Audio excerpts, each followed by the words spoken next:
What's up, YouTube? Today, let's discuss both these views and give your own opinion. The very first thing I want to emphasize is that for this type of essay, it isn't enough to give our opinion only in the introductory paragraph and the conclusion paragraph. We also need to talk about our opinion in the two body paragraphs. In each of the body paragraphs, after we've discussed other people's opinion, we need to explain why we agree or disagree with them. I will show you how. Let's look at this question from Cambridge IELTS 6. Some people prefer to spend their lives doing the same things and avoiding change. Others, however, think that change is always a good thing. Discuss both these views and give your own opinion. I will first show you how to write the two body paragraphs, and then the introductory paragraph, and then the conclusion paragraph. So I agree with these people. I think change is always a good thing, but we need to first discuss the side that we disagree with. That is to say, body paragraph 1 should be about the side we disagree with, and then in body paragraph 2, we discuss the side we agree with. So in body paragraph 1, I will discuss why some people prefer to spend their lives doing the same things and avoiding change. A big problem I noticed is that many people's body paragraphs don't have a main idea. They just vary the language of this sentence a little bit and start the paragraph with something like, some people like to stay the same and avoid change. And then they go on to explain why these people refuse to change. This won't get you a high score because it lacks a main idea. There are many reasons why people avoid change. You need to choose one to be the main idea of this paragraph. So I think they avoid change perhaps because they are too afraid of the risks involved. So my topic sentence is gonna be, people who resist change may be too afraid of the risks involved. And then I'm gonna develop this topic sentence. As you know, we are required to give reasons and include examples. I don't know about you, but I sometimes find it very, very hard to explain an idea. I just think so. I can't explain. Later, I will show you what to do when you have trouble explaining your main idea. But first, let's do it the traditional way. Let's give some reasons and then an example. So why will there be risks if you try to make a change? This is because when a person makes a change, things may not turn out the way they thought they would. As a result, they may even lose what they had. The first day refers to the person and the second day refers to the things. The use of day as a singular pronoun that is gender neutral is well established. It's called the singular day. Simply Google singular day and you will find many articles explaining it. It's actually better than using he or she. Things may not turn out the way he or she thought they would. He or she may even lose what he or she had. This is really clumsy. Next, let's give an example. Take, for example, those who choose to stay in a low-paying job they hate. They may fear that if they resign, they may be unable to find a new job, thus losing the stability their old one provides. This is probably how you've taught to develop your topic sentence. First, give an explanation and then an example. But do you think often it's extremely hard to come up with an explanation like this? I'm writing about some very abstract concepts here. You may disagree, but I think it's way harder to talk about something abstract than it is to talk about something specific or something concrete. It will be much easier for me to explain an idea if I can use an example to explain it, because an example is something that is concrete. So what do I mean by afraid of the risks involved? What kinds of risks might there be? Well, for example, those who stay in an abusive relationship may fear that if they leave, they will never find anyone else. Or those who stay in a job they hate may fear that if they quit, they won't be able to find a new job. I think concrete examples like these are much easier to write than abstract explanations. The good news is that this part is not 100% necessary. You can just use an example to support your topic sentence. Let me remove this part. This doesn't mean I don't explain my main idea. I do. I use an example to explain it. I know this works because I saw IELTS Simon, who's an ex-examiner, talk about this method on his blog. He calls it an example-led paragraph. I will put a link in the description. I personally really like using this method of directly using an example to explain my point of view. When I have trouble explaining an idea, I tend to repeat myself instead of giving good reasons. But in an example, it's much easier to give some really good reasons because in an example, it's easy to give details or talk about some very specific things.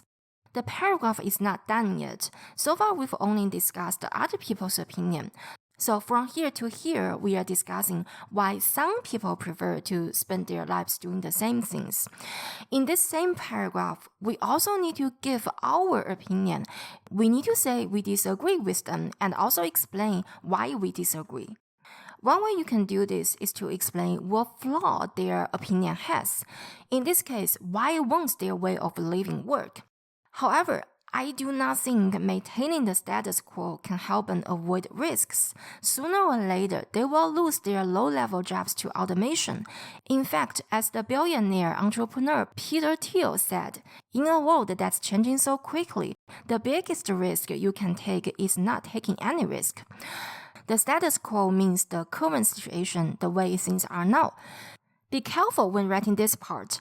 The main idea of this paragraph is avoiding risks. So everything you write in this paragraph should be about avoiding risks. That is to say, when you give your opinion, you should still be talking about avoiding risks. Don't write something like this. However, I think if a person stays the same, it may be easier for them for now, but they will be guaranteed to fail in the long run. For this version, yes, the writer is explaining why he or she disagrees with those who like to stay the same. But the writer is not specifically talking about this paragraph's main idea, which is avoiding risks. So this version is not as good as this one in terms of task response. This is the entire body paragraph 1. So in this paragraph, I first discuss other people's opinion. I discuss why they like to stay the same. And then I give my own opinion and explain why my opinion is that I disagree. I will do exactly the same in body paragraph 2. I will first discuss other people's opinion. Why do they think that change is always good? Remember, you need a main idea. Try to come up with a reason why some people think that change is always good, and put it in your topic sentence. They think so perhaps because they think it is the only way to succeed in the long run. The key point here is thinking in the long run. So my topic sentence is gonna be, others, on the other hand, argue that change is always a good thing because it is the only way to succeed in the long run. Let's first develop it the traditional way. First give an explanation and then an example. Later, I will show you why it would be much easier for us to write this paragraph if we don't write an explanation. Now I'm gonna make this topic sentence more specific. Put in other words, if a person is stagnant for the sake of short-term comfort, they will be guaranteed to fail in the longer term. Stagnant means stay the same. Now I'm gonna give an example. I will use super successful people and organizations as an example. Here are some possible ways you can use to start the example. Consider super successful people and organizations. Take, for example, super successful people and organizations. And guess what? Not every example has to start with an obvious signpost phrase like for example. I'm gonna start my example without any signpost words. If super successful people and organizations are examined, it will be found that they all have one thing in common. They keep trying new things. They are willing to experiment and fail a lot in order to innovate. This might have downsides in the short term, but allows them to remain relevant and competitive over longer periods of time. So we've discussed other people's opinion. Now we need to give our opinion. We need to say we agree with them. We also need to explain why we agree with them. But haven't we already explained why we agree? We agree because if a person is stagnant for the sake of short-term comfort, they will be guaranteed to fail in the longer term. So all we need to do is move the explanation to the end of the paragraph. We don't necessarily have to give some abstract explanations here. We can just use an example to explain. Let's move the explanation to the end of the paragraph. I agree with this argument because, as discussed above, if a person is stagnant for the sake of short-term comfort, they will be guaranteed to fail in the longer term. So from here to here, I'm discussing other people's view. I'm discussing why they think change is always good. And from here to here, I'm talking about my opinion. Remember, your opinion should be about thinking in the long term, which is the main idea of this paragraph. This is the entire body paragraph 2. So far, we've finished the 2 body paragraphs. Now let's move on to the introductory paragraph. As you probably know, we can first paraphrase the question statement, but this isn't the only way to start this paragraph. Today, let's do something different. Let's write one sentence to introduce the general topic. This essay is about whether or not to make changes in life, so we can say there are competing views on whether to make changes in life. Competing views means different views. Next, we are going to do 2 things. Give our opinion and also state the 2 main ideas. As you can see, the main idea of body paragraph 1 is that change involves risks. And I'm gonna use the linking word although to introduce it because it is what we disagree with. Although change always involves risks. And then I will give my opinion and state the main idea of body paragraph 2. As you can see, this paragraph is about thinking in the long term. Change is always good if you think in the long term. I still think that it is always good to make changes because in the long run, people will gain more from the changes they made than they lose. So this is my opinion. This is the main idea of the first body paragraph, and this is the main idea of the second body paragraph. Finally, the conclusion paragraph. In this paragraph, we state again our opinion and the 2 main ideas. In conclusion, although a shift in direction comes with risks, in the long run, people will benefit from the shift they made. Make a shift in direction means make a change in some aspect of your life. So these are the 2 main ideas. Therefore, I believe change is always a good thing when thinking long term. This is my opinion. This is the entire essay. Remember, in the 2 body paragraphs, after discussing other people's opinions, you need to give your opinions and explain why you think so.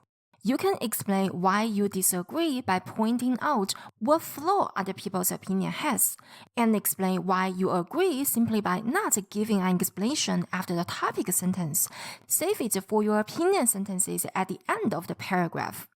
The other important thing is that when explaining your own opinion, remember to stick to the main idea of the paragraph you are writing. That's all for this video. Here's another video in which I talk about how to answer the question, do the advantages outweigh the disadvantages?